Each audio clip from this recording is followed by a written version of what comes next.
Muy buenos días, ¿cómo están? Gracias por la invitación para este curso.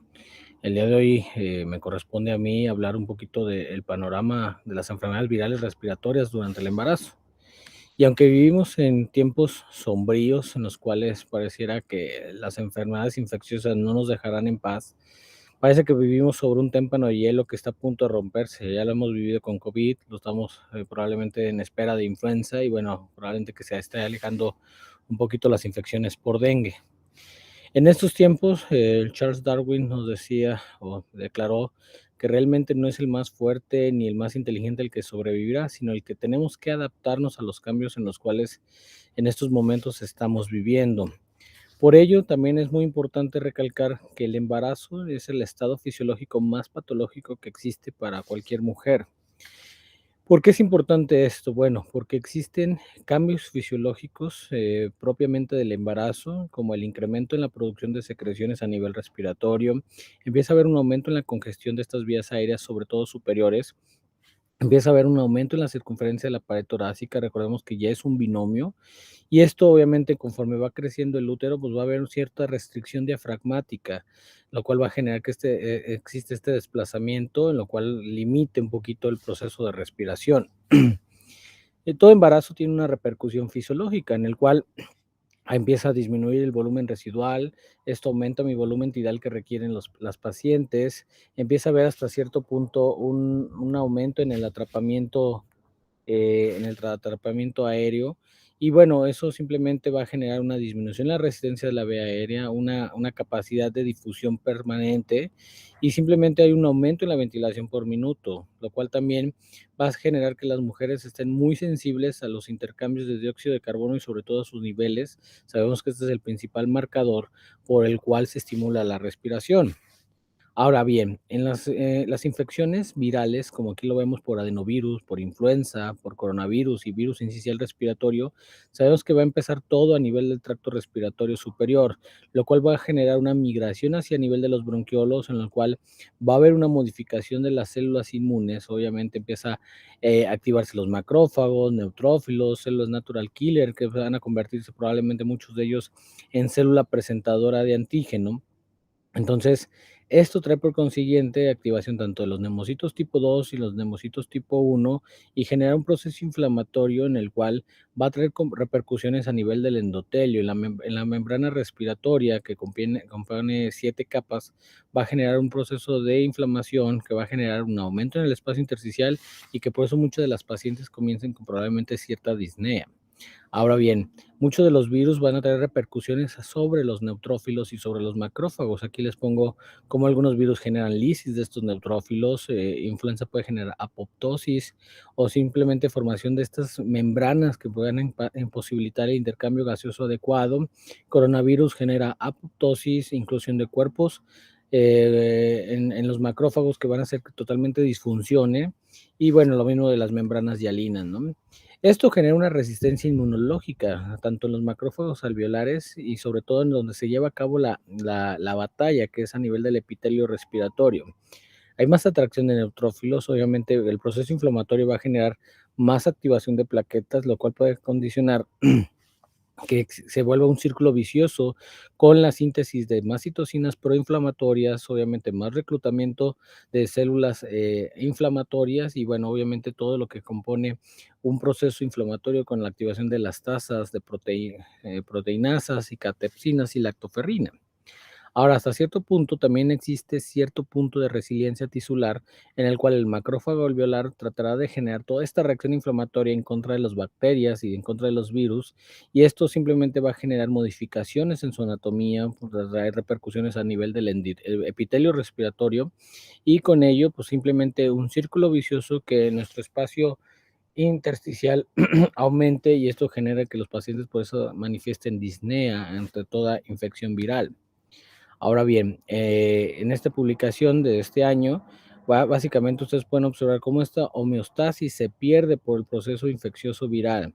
Desde la detección de partículas virales, obviamente, también el reclutamiento inmunológico y activación de estas mismas células que van a generar más resistencia, pues, van a generar más inflamación, van a generar unas superinfecciones, muchas veces hasta coinfecciones coinfecciones bacterianas asociadas a infecciones virales, como lo vimos en influenza en el 2009, y muchas veces este proceso inflamatorio también va a generar síndrome de estrés respiratorio, conllevando totalmente a una persistencia y falla orgánica. Ahora bien, si estas células inmunológicas hacen el trabajo correspondiente, pues va a haber una resolución, va a haber citocinas antiinflamatorias, respuestas inmunosupresoras que van a generar simplemente en regresar a este equilibrio del proceso respiratorio.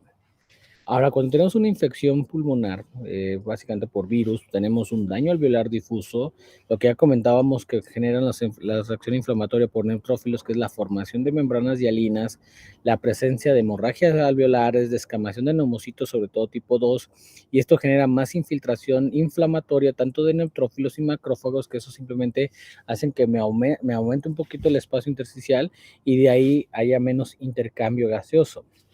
Pero también tiene repercusiones las infecciones virales sobre a nivel placentario. Entonces empieza a haber depósitos de fibrina intervelosa, presencia de este proceso de inflamación que lleva a trombosis subcoriónica.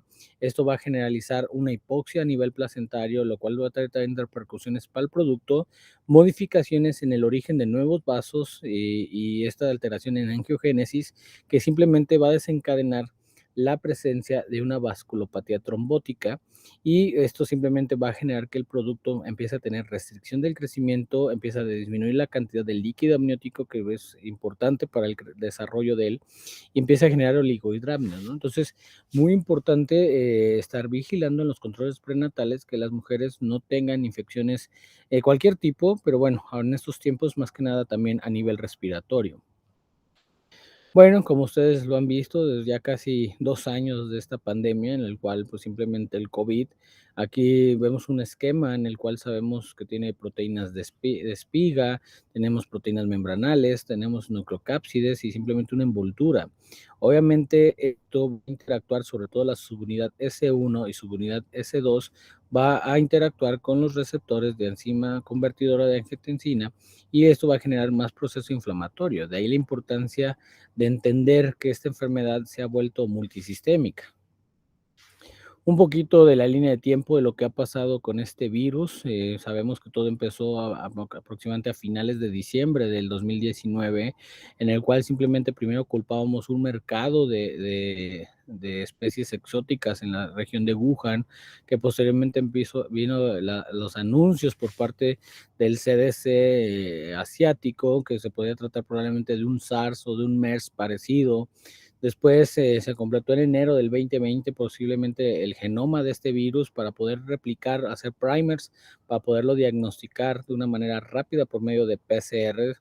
Y bueno, como ustedes lo están viendo, pues toda esta línea de tiempo nos ha llevado a que de ser una infección que probablemente empezó en lugares asiáticos, se vuelve una pandemia, ¿no? Y que todavía seguimos lidiando con este virus a pesar de las campañas de vacunación, las medidas de prevención que podemos fácilmente llevarlas a cabo para la finalidad de no aumentar más estas cifras pandémicas.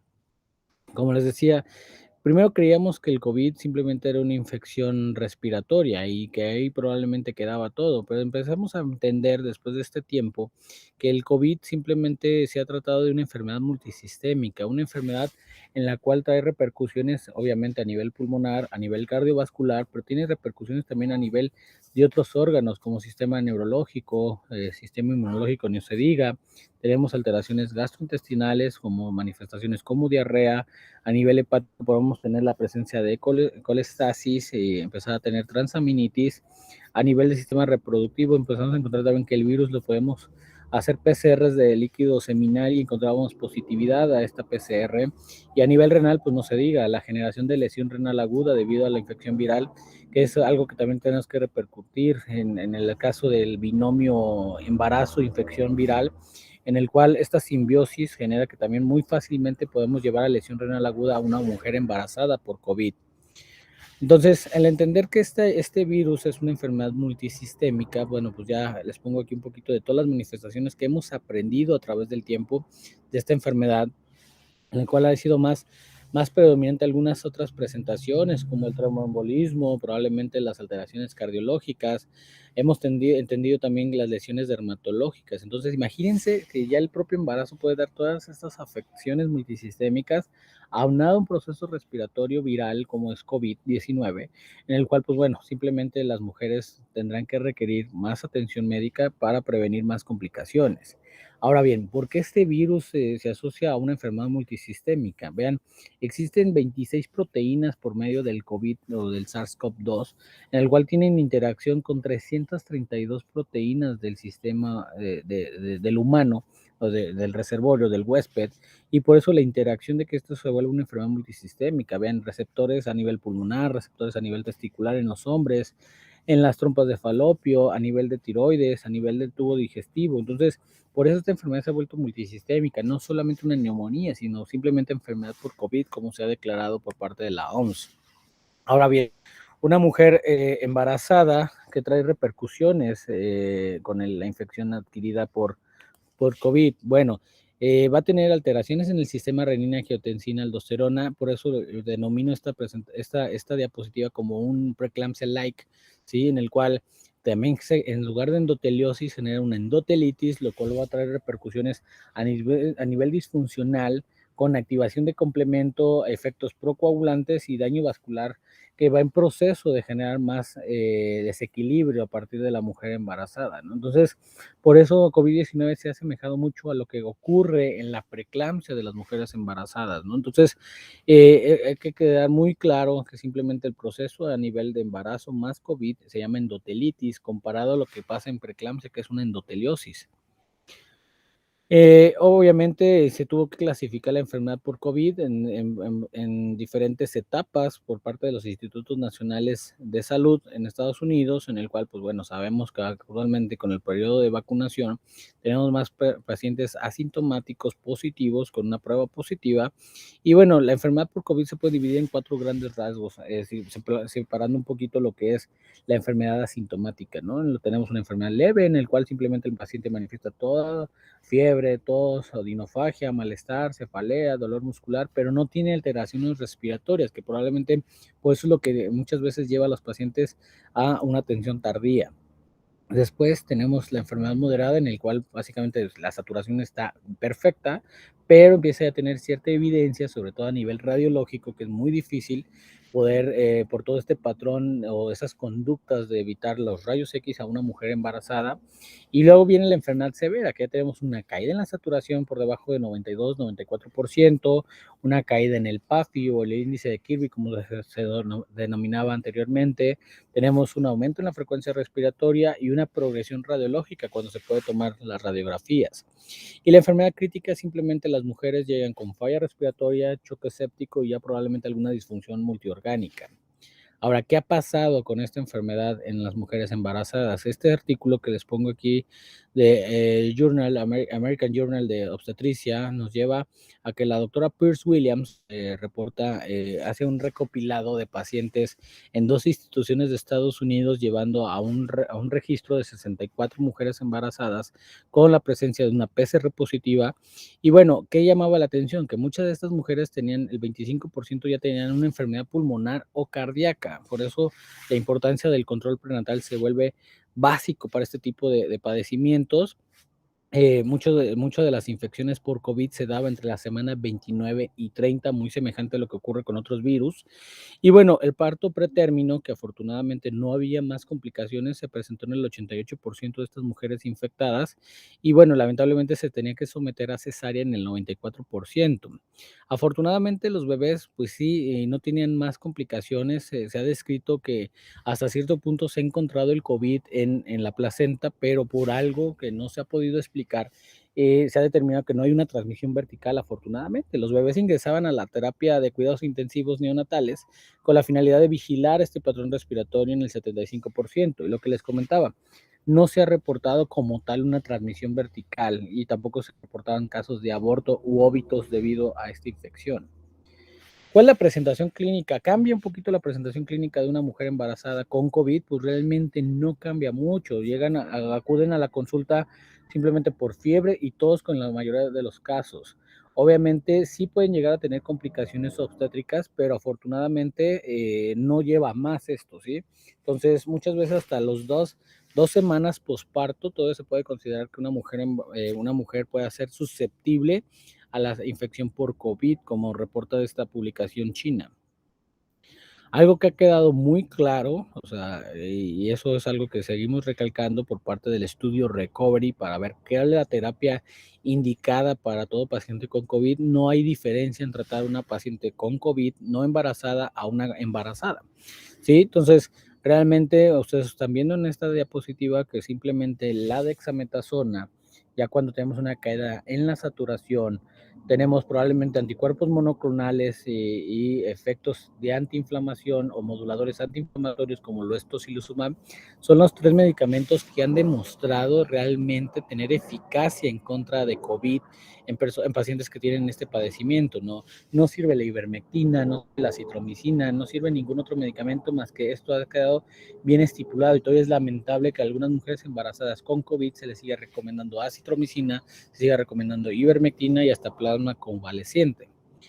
Ahora, algo muy importante que tenemos que hacer en el manejo ambulatorio de las pacientes embarazadas con COVID es la recomendación de aislamiento. Y ese estudio de RE en Clinical Infection Disease nos dice por qué hay que llevarlos a 14 días. No es una ocurrencia como pareciera que muchas veces los gobiernos se echan puntadas, ¿no? Aquí ustedes pueden observar que al día 10 realmente en laboratorio in vitro podemos tener todavía un poquito de crecimiento viral, sobre todo en pacientes que están con síntomas. Esto cambia un poquito para una mujer embarazada con COVID que no tiene síntomas, realmente el aislamiento lo llevaríamos probablemente a 10 días. En cambio, en el manejo ambulatorio de paciente embarazada con COVID, con síntomas, el aislamiento tenemos que llevarlo a 14 días porque realmente la probabilidad de crecimiento viral o que sigue replicándose el virus es mínima. Se estima que debemos llevar al aislamiento a personas con 20 o 21 días en aquellas personas inmunosuprimidas, personas que tienen probablemente estén intubadas en terapia intensiva. Esos pacientes sí tenemos que llevarlos básicamente a 21 días de aislamiento. De ahí la importancia de este artículo de entender por qué el aislamiento en los pacientes con COVID.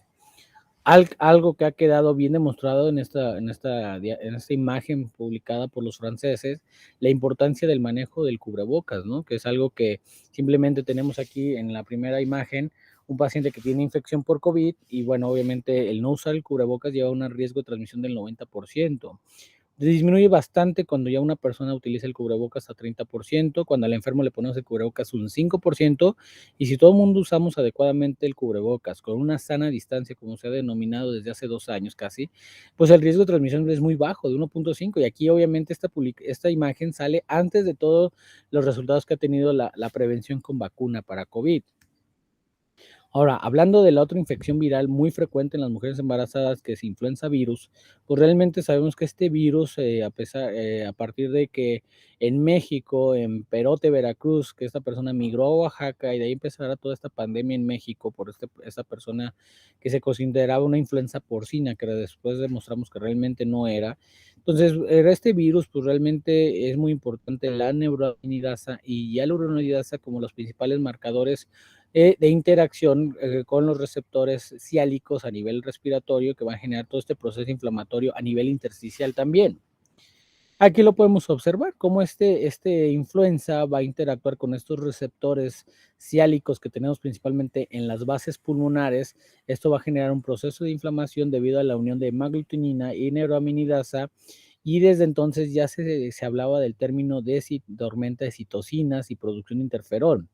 Ahora bien, esta fisiología del huésped y la inmunidad va a generar un proceso inflamatorio en el cual se vuelve muy exacerbada esta reacción inflamatoria con disminución en la capacidad de destrucción por parte de los macrófagos.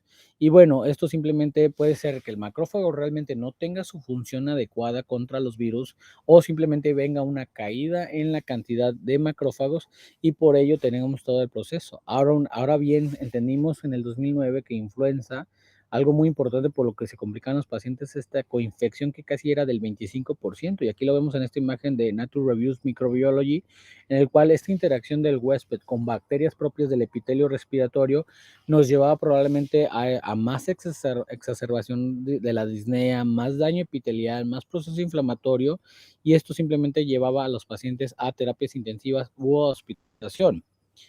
¿Por qué es muy factible estas complicaciones en el proceso en este proceso de influenza? Porque vean, esta imagen que les pongo aquí nos lleva a que esta depresión de los macrófagos alveolares va a generar una alteración en la respuesta inmunitaria. Obviamente eso exacerba la carga viral de las pacientes y obviamente hay una depuración. Al haber menos cantidad de macrófagos, pues simplemente esto va a condicionar totalmente una alteración en la depuración bacteriana o en la lisis bacteriana que conlleve a el sobrecrecimiento bacteriano y esta coinfección virus-bacterias. Ahora, ¿qué pasa en influenza y en el embarazo? Este estudio creo que es el más representativo.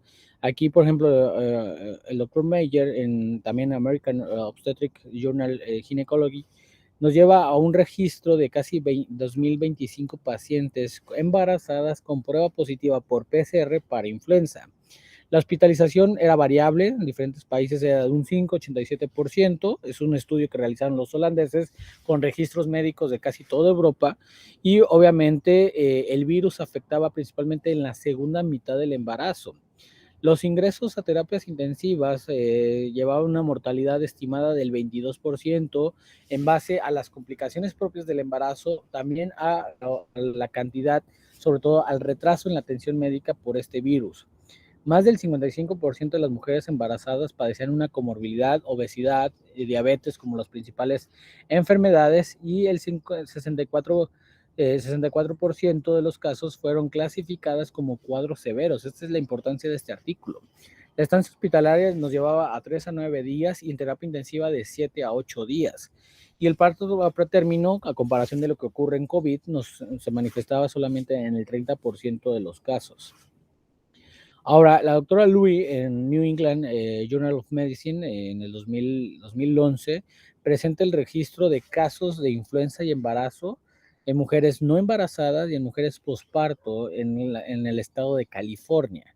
Entonces, algo que ustedes están viendo en esta imagen, vean cómo empezó a haber aumento en los casos de mujeres embarazadas, casi 86 casos contra las no embarazadas, pero posparto también hay una situación que hasta aquí estimó que 2 meses posparto puede todavía tener cierto riesgo de complicaciones virales por este tipo de infección. Ahora bien, en esta misma publicación ustedes pueden observar que realmente los síntomas son muy parecidos a COVID. Fiebre y tos y disnea van a ser los principales síntomas por los cuales acuden a una atención médica, tanto mujeres embarazadas como no embarazadas. Entonces, algo que sí llamó mucho la atención, la disnea de las pacientes y bueno, la importancia, los ingresos a terapia intensiva realmente se volvían 50% de posibilidad de que ingresara a una terapia intensiva si no vigilábamos adecuadamente. El propósito de esta charla el día de hoy pues, es de ver si podemos manejar ambulatorio o probablemente ingresar a estas mujeres, que, como lo reportan las publicaciones, de que casi consideraban los casos de severidad a pesar de que no tuvieran tanta disnea las pacientes. En otra publicación, aquí ustedes pueden observar mujeres embarazadas que presentaron infección por influenza. Realmente vean cómo llegaron a fallecer 75 pacientes, de las que sobrevivieron a una terapia intensiva se consideró en 272. ¿Qué es lo importante de esta tabla que les pongo aquí? Bueno, que muchas de estas mujeres se infectaban sobre todo en el tercer trimestre, por ello la prevención de estar muy atentos a la atención médica en los controles prenatales o cualquier consulta de una mujer embarazada, ver la edad gestacional por los riesgos. Hemos visto ya en diapositivas pasadas que COVID puede generar en el tercer trimestre y también ocurre lo mismo con influenza. Ahora, también muchas de estas pacientes tenían comorbilidades asociadas o simplemente la obesidad era uno de los principales problemas por los cuales la mujer puede adquirir estas infecciones. Es siempre considerado la obesidad como un estado proinflamatorio que la deja a margen de cualquier proceso infeccioso para generar. Y algo que también llamó mucho la atención de esta publicación es que, vean, el inicio del tratamiento temprano no ocurría en estas mujeres y realmente se volvía casi hasta después de 4 días, cuando sabemos que oseltamivir o zanamivir deben ser antes de las 72 horas, lo ideal para evitar más morbilidad y más mortalidad de las pacientes con influenza. Ahora bien, en esta revisión de norteamericana por parte del CDC, pues vean cómo la edad gestacional se volvió muy importante en que no llevaban probablemente a más de 37 semanas de gestación, bajo peso al nacer, aproximadamente en 2.500 miligramos, 2,5 kilos, y bueno, muchos de estos pacientitos que nacían producto del embarazo de una mujer infectada con influenza, pues llevaba Apgar bajos y por ello el requerimiento probablemente de terapias intensivas o terapias intermedias de cuidados neonatales. Por ello, en la publicación de Mayo Clínica, ustedes pueden ver cómo desde entonces se consideran los grupos de alto riesgo para infecciones o complicaciones de la influenza a las mujeres embarazadas, ¿no? No es algo que hayamos encontrado el hilo negro. Simplemente, y desde entonces se recomienda que toda mujer embarazada se debe de vacunar para influenza, algo que se ha incluido afortunadamente en el control prenatal de estas mujeres. Ahora, para recapitular todo esto, sabemos que el virus influenza, obviamente el embarazo va a tener totalmente modificada la inmunidad. Esto va a generar también que pueda haber una exacerbación de la producción de citocinas con esta tormenta ya descrita en muchos textos, generando neumonitis a veces hasta fulminante que llevan un ARS. Durante la pandemia de influenza en el 2009 aprendimos que el embarazo propiamente generaba más efectos adversos independientemente de la carga viral que pueda tener, que hubiese o no hubiese transmisión vertical o simplemente la infección del producto al nacer generaba toda esta respuesta inflamatoria. Por ello es muy importante que cuando nosotros estamos ante la sospecha de una paciente con influenza, el inicio temprano de la terapia antiviral, que no tiene ningún efecto secundario sobre el producto ni sobre la madre más que lo que ya sabemos de oseltamivir o de zanamivir, pues eso realmente va a reducir bastante la duración de la infección, la severidad de la misma, la mortalidad y que no se requieran antibióticos por esta coinfección que puede haber a nivel bacteriano. No existe ninguna contraindicación descrita hasta el momento para que una mujer embarazada se deba ser vacunada para influenza. Sabemos las terapias que se deben de utilizar, realmente no se modifica mucho. Sí hay estudios que nos dicen que la PK y la PD del fármaco puede disminuir un poquito en el embarazo, pero eso no ha llevado a la superioridad de doblar las dosis a comparación de las convencionales para una mujer embarazada. Tenemos oseltamivir, zanamivir y otros vires que tenemos ya afortunadamente, sobre todo intravenosos para las mujeres con esta enfermedad. Y bueno, principalmente amantadina, que siempre ha sido una discusión, sobre todo en nuestro país, si utilizarla o no utilizarla en mujeres embarazadas. Ahora, para concluir, ¿qué es lo que quiero que se lleven a casa con mi charla? Pues que en las enfermedades virales respiratorias tenemos 3 grandes objetivos: identificar, diagnosticar y prevenir. ¿Qué tenemos que identificar? Pues los factores de riesgo que puedan tener nuestras pacientes para tener infección por COVID-19 o para infecciones por influenza. Hasta ahorita no ha habido un caso reportado en la literatura de coinfección COVID de influenza, afortunadamente en las mujeres embarazadas. ¿Por qué es importante diagnosticar? Porque en base a los síntomas que lleguen las pacientes es nosotros lo que tenemos que considerar si se trata de influenza o COVID-19. El problema que tenemos o el sesgo que tenemos ante estas consultas es de que los cuadros son muy semejantes al inicio. Obviamente, probablemente algo que tenemos que tomar en cuenta es probablemente empezar terapia empírica para influenza, pedir las pruebas correspondientes para diagnosticar adecuadamente. Sale COVID, se suspende los oseltamivir y se acabó. No hay estudios que han declarado que el COVID-19, si le das oseltamivir, tenga repercusiones. Obviamente no le va a servir, ¿sí? Pero sí es importante que ante la duda empecemos terapia empírica.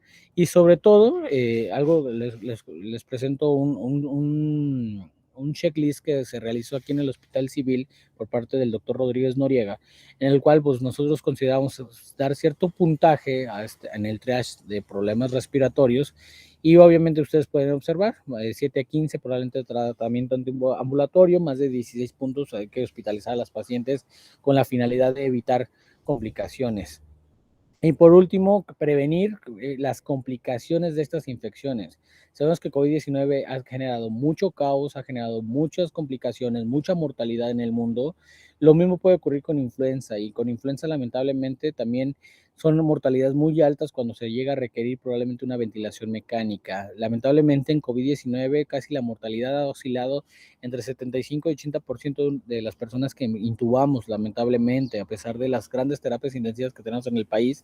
Aún así es mucho problema, más cascada de citocinas, más tormentas de citocinas que exacerba este problema respiratorio. Entonces hay que prevenir adecuadamente las complicaciones cuando ya tenemos a la paciente y sobre todo a una mujer embarazada no hay ninguna contraindicación para vacunas por COVID y no hay ninguna contraindicación para vacuna contra influenza. Bueno, hasta aquí termino mi charla. No sé si tengan alguna duda o comentarios.